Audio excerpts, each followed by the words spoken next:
Bro, seroprevalence Amerika itu sudah di atas 49%.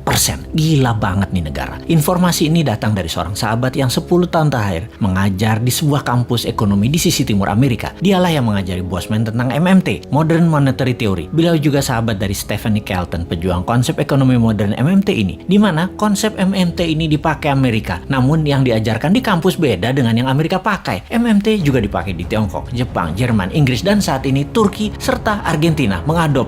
Untuk Indonesia, tenang. Kalau Newman jadi pegang kendali, pasti pakai MMT. Pada sabar ya, dan terus berjuang memintarkan masyarakat. Lihat ilmunya, fokus di ilmunya, dan jangan fokus di populernya seseorang, karena kebanyakan mereka ingin menarik di panggung politik, fokusnya membuat populer saja. Seperti para calon-calon saat ini, mencari populer tanpa punya konsep bernegara. Kembali ke informasi sepotong di atas. Pertanyaan di kepala saya selanjutnya adalah, apaan tuh seroprevalence? Sehingga saya pun bertanya kepadanya. Seroprevalensi adalah jumlah individu dalam suatu populasi yang menunjukkan hasil positif baik untuk penyakit tertentu berdasarkan spesimen serolog atau serum darah. Jadi, menurut sahabat saya ini, di Amerika kekebalan tubuh imunitas terhadap COVID lebih dari 49,1% dari populasi. Dan ini hebat, ditambah yang telah berhasil divaksin adalah 13,7% saat ini. Maka Amerika sudah mendekati herd immunity. Ya terang saja nonton final NBA kemarin pada nggak pakai masker. Kenapa hebat? Karena mayoritas kekebalannya didapat dari alami, yaitu natural herd immunity. Gak heran dalam diskusi di Clubhouse, Elon Musk mengatakan, unvaccinated sperm